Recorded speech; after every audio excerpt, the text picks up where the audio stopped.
Audience ಮಧ್ಯದಲ್ಲಿ ಸಿನಿಮಾವನ್ನು ವೀಕ್ಷಿಸಿ ನಿರ್ಮಾಪಕರಿಗೆ ರಿಪೋರ್ಟ್ ಮಾಡ್ತಿದ್ದ ರಮೇಶ್ ಕಿಟ್ಟಿಯವರು ಕಥೆಯೊಂದನ್ನು ಸಿದ್ಧಪಡಿಸಿದ್ರು. ಯಾವ ಹೀರೋವನ್ನು ಇಟ್ಕೊಂಡು ಕಥೆಯನ್ನು ಹೆಣೆದಿರಲಿಲ್ಲ. ಒಂದು ದಿನ ನಿರ್ಮಾಪಕರೊಬ್ಬರು ಕಿಟ್ಟಿಯವರಲ್ಲಿ ಬಂದು ಕತೆ ಇದೆಯಾ ಅಂತ ಕೇಳಿದ್ರು. ಅದಕ್ಕೆ ಕಿಟ್ಟಿಯವರು ತಾವು ಸಿದ್ಧಪಡಿಸಿದ್ದ ಕಥೆಯ ಬಗ್ಗೆ ಹೇಳಿದ್ರು. ನಿರ್ಮಾಪಕರಿಗೆ ಕತೆ ಹೇಳುವ ದಿನ ಬಂದೇ ಬಿಡ್ತು. ಒಬ್ಬಿಬ್ಬರಿಗೆ ಕಥೆಯನ್ನು ಹೇಳ್ತೀನಿ ಅಂತ ಅನ್ಕೊಂಡಿದ್ದ ಕಿಟ್ಟಿಯವರು ಹೇಳಿದ್ದು ಬರೋಬ್ಬರಿ 9 ಮಂದಿಗೆ. ಕತೆ ಏನೋ ಓಕೆ ಆಯಿತು.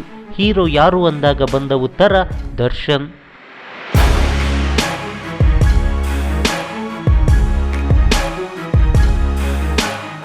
ದರ್ಶನ್ ಅವರಿಗೆ ನಿರ್ಮಾಪಕರು ಅಡ್ವಾನ್ಸ್ ನೀಡಿದ್ರಿಂದ ಅವರೇ ಈ ಚಿತ್ರದ ಹೀರೋ. ಅವರಿಗೆ ಕತೆ ಹೇಳಿ ಎಂದು ನಿರ್ದೇಶಕರನ್ನು ದರ್ಶನ್ ಅವರ ಮನೆಗೆ ನಿರ್ಮಾಪಕರು ಕಳುಹಿಸಿಕೊಟ್ರು. ಕಿಟ್ಟಿಯವರು ದರ್ಶನ್ ಅವರಿಗೆ ಕಥೆಯನ್ನು ಹೇಳಿದ್ರು. ಕಿಟ್ಟಿಯವರು ಹೇಳಿರೋ ಕಥೆಯನ್ನು ಮೆಚ್ಚಿಕೊಂಡಿರುವ ದರ್ಶನ್ ಅವರು ಇದರಲ್ಲಿ ಒಂದು ಸಣ್ಣ ಬದಲಾವಣೆಯೂ ಬೇಡ, ಇದೇ ಥರ ಸಿನಿಮಾ ಮಾಡಿ ಅಂತ ಹೇಳಿದ್ರು. ಮುಹೂರ್ತ ನಡೆಯಿತು. ಶೂಟಿಂಗ್ ಮೂಡಬಿದ್ರೆಗೆ ಶಿಫ್ಟ್ ಆಯಿತು. ಆಮೇಲೆ ಶುರುವಾಯಿತು ನೋಡಿ ಸಮಸ್ಯೆ.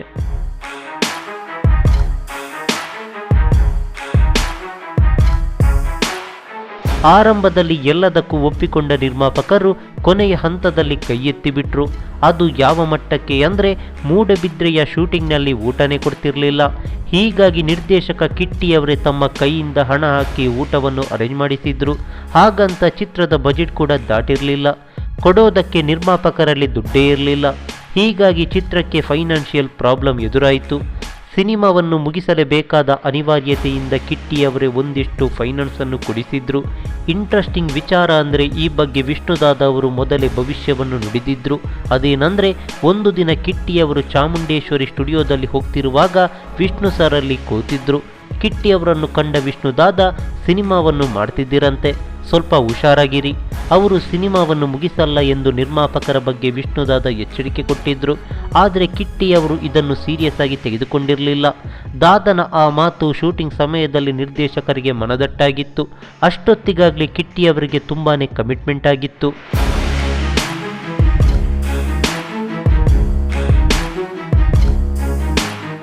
ಮೊದಲು ಈ ಚಿತ್ರಕ್ಕೆ ಕಾಲ ಎಂದು ಹೆಸರಿಡಲಾಗಿತ್ತು. ಆ ಬಳಿಕ ದರ್ಶನ್ ಅನ್ನೋ ಹೆಸರು ಫಿಕ್ಸ್ ಆಯಿತು. ಈ ಬಗ್ಗೆ ಈ ಹಿಂದಿನ ಎಪಿಸೋಡ್ನಲ್ಲಿ ಹೇಳಿದ್ವಿ. ಇನ್ನು ಈ ಸಿನಿಮಾವೇನೋ ರೆಡಿ ಆಯಿತು, ಸೆನ್ಸಾರ್ ಮುಗಿಯಿತು, ಪ್ರೀಮಿಯರ್ ಶೋಗೆ ಪ್ಲ್ಯಾನ್ ಮಾಡಲಾಯಿತು.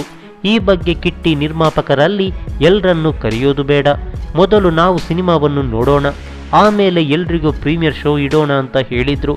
ಆದರೆ ಕಿಟ್ಟಿಯವರ ಮಾತನ್ನು ಕೇಳದ ನಿರ್ಮಾಪಕರು ಸಂತೋಷ್ ಥಿಯೇಟರ್ನಲ್ಲಿ ಪ್ರೀಮಿಯರ್ ಶೋವನ್ನು ಇಟ್ಟರು. ಶೋ ಆರಂಭವಾಯಿತು. ಪ್ರೇಕ್ಷಕರು ಮೊದಲ 5 ನಿಮಿಷವಷ್ಟೇ ಸಿನಿಮಾವನ್ನು ಸೀರಿಯಸ್ ಆಗಿ ವೀಕ್ಷಿಸಿದ್ರು. 6ನೇ ನಿಮಿಷಕ್ಕೆ ಮೈ ಮುರಿಯೋಕ್ಕೆ ಶುರು ಮಾಡಿದ್ರು. ಕಿಟ್ಟಿಯವರು ಪ್ರಾಜೆಕ್ಷನ್ ರೂಮಿನಲ್ಲಿ ಇವೆಲ್ಲವನ್ನು ನೋಡ್ತಿದ್ರು. ಆವಾಗಲೇ ಅನ್ಕೊಂಡ್ರು ಈ ಸಿನಿಮಾ ಜನರಿಗೆ ಇಷ್ಟವಾಗಲ್ಲ, ಈ ಸಿನಿಮಾ ಓಡಲ್ಲ ಎಂದು.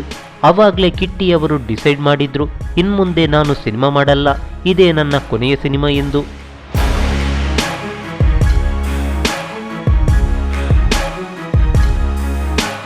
ಇನ್ನು ಆರಂಭದಲ್ಲಿ ಎಲ್ರಿಗೂ ಇಷ್ಟವಾದ ಕತೆ ಪ್ರೇಕ್ಷಕರಿಗೆ ಏಕೆ ಇಷ್ಟವಾಗಿಲ್ಲ ಅಂತ ನೋಡೋದಾದರೆ ಉತ್ತರ ಸೆನ್ಸರ್. ಅದು ವಾಜಪೇಯಿ ಅವರು ಪ್ರಧಾನಿಯಾಗಿದ್ದ ಕಾಲಘಟ್ಟ. ಆವಾಗ ಪಾಕಿಸ್ತಾನದ ಜೊತೆ ಉತ್ತಮ ಸಂಬಂಧವನ್ನು ಇಟ್ಟುಕೊಳ್ಳಲು ಒಂದಿಷ್ಟು ಯೋಜನೆಯನ್ನು ಕಾರ್ಯಗತಕ್ಕೆ ತಂದಿದ್ರು. ಆದರೆ ಈ ಚಿತ್ರದಲ್ಲಿ ನಾಯಕನೇ ISI ಏಜೆಂಟ್. ಒಂದಿಷ್ಟು ರಾಜಕಾರಣಿಗಳ ದೃಶ್ಯ ರಾ ಆಗಿಯೇ ಇತ್ತು. ಹೀಗಾಗಿ ಸಿನಿಮಾದ ಆರಂಭದ ದೃಶ್ಯಗಳಿಗೆ ಕತ್ತರಿ ಹಾಕಲಾಗಿತ್ತು. ಅದು ಇದು ಅಂತ ಒಟ್ಟು 2000 ಅಡಿ ಪ್ರಮುಖ ದೃಶ್ಯಗಳ ರೀಲ್ಗಳನ್ನು ಕಟ್ ಮಾಡಲಾಗಿತ್ತು.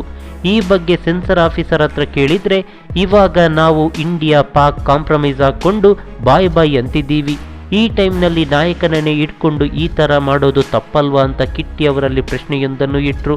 ಎಲ್ಲರೂ ಒಪ್ಪಿದ ಕತೆಗೆ ಸೆನ್ಸರ್ನಲ್ಲಿ ಕತ್ತರಿ ಬಿತ್ತು. ಮುಂದೆ ಏನು ಮಾಡೋದು ಅಂದಾಗ ನಿರ್ಮಾಪಕರು ಎಲ್ಲವನ್ನು ಕಟ್ ಮಾಡಿ ಅಂದರು. ಹೀಗಾಗಿ ಒಂದಿಷ್ಟು ದೃಶ್ಯಗಳನ್ನು ಹೆಣೆದು ರೀಶೂಟ್ ಮಾಡಲಾಯಿತು. ಏನೋ ಮಾಡಲು ಹೋಗಿ ಇನ್ನೇನೋ ಆಗೋಯ್ತು. ಒಟ್ಟಿನಲ್ಲಿ ಸಿನಿಮಾ ಬಂತು. ಸಂತೋಷ್ನಲ್ಲಿ ಪ್ರೀಮಿಯರ್ ಆಯಿತು. ಜನರಿಗೆ ಇಷ್ಟವಾಗಿಲ್ಲ. ಹೀಗಿರುವಾಗಲೇ ಚಿತ್ರದ ರಿಲೀಸ್ ಡೇಟ್ ಅನೌನ್ಸ್ ಆಯಿತು.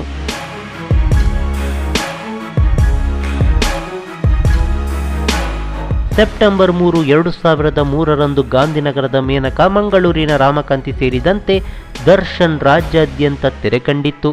ಪ್ರೀಮಿಯರ್ ಶೋನಲ್ಲಿ ಆದಂತೆ ರಿಲೀಸ್ನಲ್ಲೂ ಚಿತ್ರಕ್ಕೆ ಕಳಪೆ ಅಭಿಪ್ರಾಯಗಳು ವ್ಯಕ್ತವಾಗಿತ್ತು. ಹೀಗಾಗಿ 4 ವಾರಕ್ಕೆ ದರ್ಶನ್ ಚಿತ್ರಮಂದಿರದಿಂದ ಕಿಕ್ಔಟ್ ಆಯಿತು. ಅಷ್ಟೊತ್ತಿಗಾಗಲೇ ಸಿನಿಮಾ ಸೋತು ಹೋಗಿತ್ತು. ಹಿಟ್ ಆಗಬೇಕಾಗಿದ್ದ ಒಂದೊಳ್ಳೆ ಕತೆ ಸೆನ್ಸಾರ್ನವರ ಬಾಯಿಯಿಂದ ಫ್ಲಾಪ್ ಆಗಿ ದರ್ಶನ್ ಅವರ ಪಟ್ಟಿಯಲ್ಲಿ ಇದು ಸೇರ್ಕೊಳ್ತು ಅನ್ನೋದೇ ಖೇದಕರ. ನಮಸ್ಕಾರ.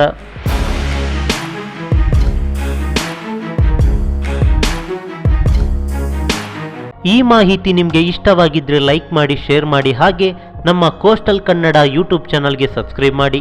ನಮ್ಮ ಹೆಚ್ಚಿನ ಅಪ್ಡೇಟ್ಸ್ಗಳಿಗಾಗಿ ಕೋಸ್ಟಲ್ ನೆಟ್ವರ್ಕ್ ಇನ್ಸ್ಟಾಗ್ರಾಮ್ ಪೇಜ್ ಹಾಗೆ ಫೇಸ್ಬುಕ್ ಪೇಜ್ಗೆ ವಿಸಿಟ್ ಮಾಡಿ. ಧನ್ಯವಾದಗಳು.